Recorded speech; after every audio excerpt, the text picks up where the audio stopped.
नमस्कार दोस्तों, मैं अंकुर उपाध्याय स्वागत करता हूं आप सभी का एक बार फिर से अपनी नई वीडियो में। सेबी के एक फैसले से आज एक्सचेंज और ब्रोकर दोनों की धज्जियां उड़ गई भाई साहब। बीएसई का स्टॉक आज चर्चाओं का विषय बना है क्योंकि स्टॉक 7% टूट गया और नॉर्मली ये स्टॉक टूटता नहीं है, 7 नहीं 7.5% टूट गया। 2330 रुपये पे आकर खड़ा हो चुका है ये स्टॉक। और आज इस गिरावट के पीछे का रीजन था सेबी चेयरपर्सन तुहिन कांता पांडे जी की तरफ से एक कमेंट बयान कुछ भी कह लो, उसके बाद ये स्टॉक टूटा है आपके लिए। और इसके साथ साथ एंजल वन 6.25% क्रैश हो गया ये भी।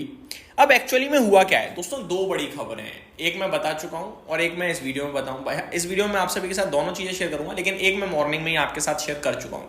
पहले मैं आपको बताता हूं इन स्टॉक्स के गिरावट के पीछे का रीजन क्या है। तो आज सेबी चेयरपर्सन तुहिन कांता पांडे जी ने कहा कि वीकली एक्सपायरी को कर्व करने के लिए हम तैयार हैं। इनफैक्ट तैयार हैं तो नहीं, लेकिन कंसल्टेशन कहीं ना कहीं हो चुका है। अब इससे होगा क्या?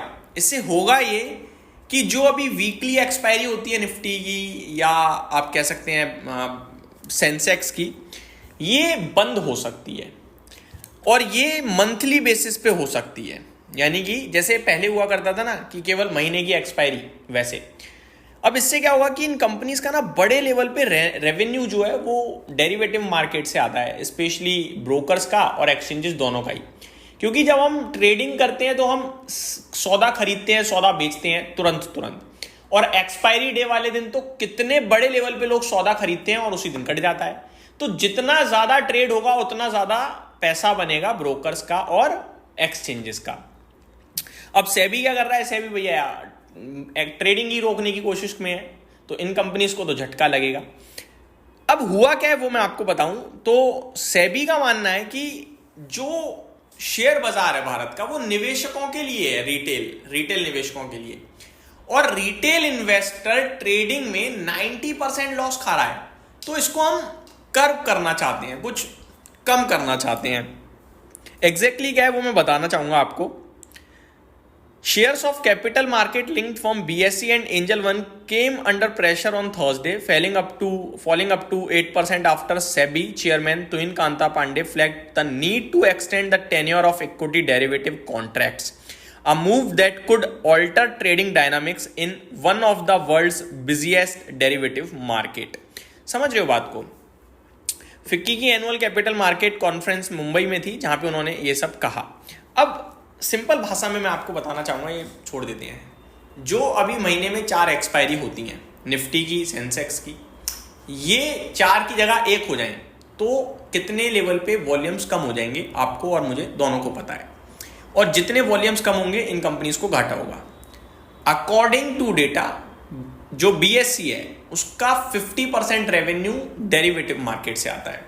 तो अगर ये 4 एक्सपायरी बंद होंगी तो ये 50% में से कम 30% तो इंपैक्ट करेगा ही करेगा। 30 नहीं तो 20 तो करेगा, क्योंकि वीकली एक्सपायरी चली जाएगी भैया। अब ऐसे में इन ब्रोकर्स ने और एक्सचेंजेस ने सेबी को क्या कहा है?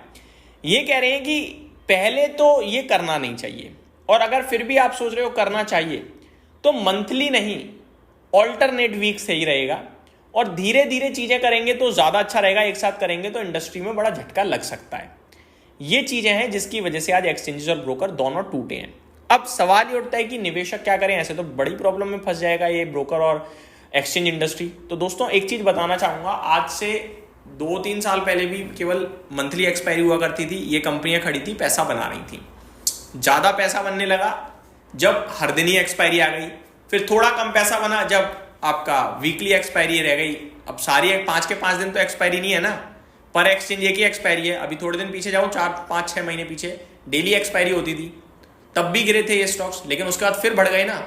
अब खबर है ये जो चल रही है ये 1 महीने पीछे भी चली थी, आज फिर आई है। तो कितनी भी प्रॉब्लम कर लो, लेकिन धंधा बनता ही रहेगा, कुछ नहीं होगा। छोटे मोटे समय के लिए प्रॉब्लम आएगी और वो आपको दिख रही है। तो फॉर इन्वेस्टर्स कोई दिक्कत परेशानी का विषय नहीं है, लेकिन इंपैक्ट शॉर्ट टर्म में जरूर दिख सकता है, वो ऑब्वियस है। लॉन्ग टर्म में सब मैनेजेबल है। ये चीज हो गई आपके लिए मेरी तरफ से। अब दूसरा बड़ा फैसला मेरे को बहुत ही अच्छा लग रहा है।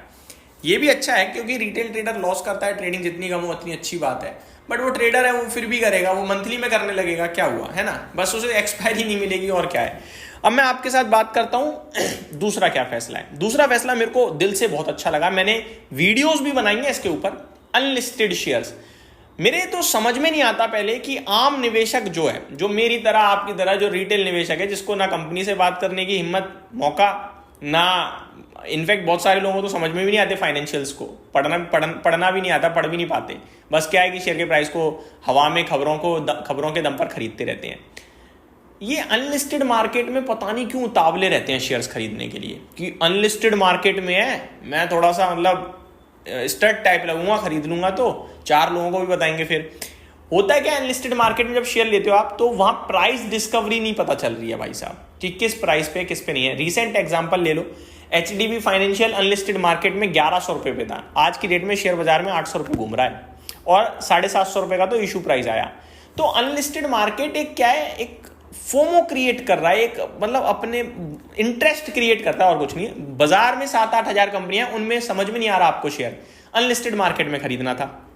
और यहां पे घपलेबाजी भी बहुत होने लगी थी कि फ्रॉड कर दिया इन्वेस्टर्स के साथ, कह तो दिया तुम्हारे पास शेयर आ गए हैं, पैसे भी ले लिए, लेकिन शेयर पहुंचा ही नहीं किसी के पास। इन सबको देखते हुए सेबी क्या करने जा रहा है, सेबी करने जा रहा है एक और नया प्लेटफॉर्म तैयार, जिसपे जो कंपनियां बाजार में आईपीओ लाने वाली होंगी वो उससे पहले उस प्लेटफॉर्म पे ट्रेड कर रही होंगी, जहां पे प्राइस डिस्कवरी हो जाएगी। अगर किसी को अनलिस्टेड मार्केट में शेयर खरीदना है तो वहां पे वो ले ले, उसके बाद आपको आराम से मिल जाएगा, दिख जाएगा जो भी होगा। तो वो जो एक तो प्राइस डिस्कवरी हो गई सही, और दूसरी बात वो जो फोमो में आप लोग फंसते जा रहे हो वहां चीजें क्लियर हो जाएंगी। तो ये मेरे को बड़ा इंटरेस्टिंग और अच्छा लगा फैसला। तो देखते हैं इन पे दोनों में से कहां पे कितनी चीजें क्लियर होंगी नहीं होंगी, बट ये चीजें जरूर सामने आते हुए दिखी हैं आज के सेशन में। उम्मीद करता हूं डिटेल्स पसंद आई होंगी। Thank you so much for watching this video, have a great day guys.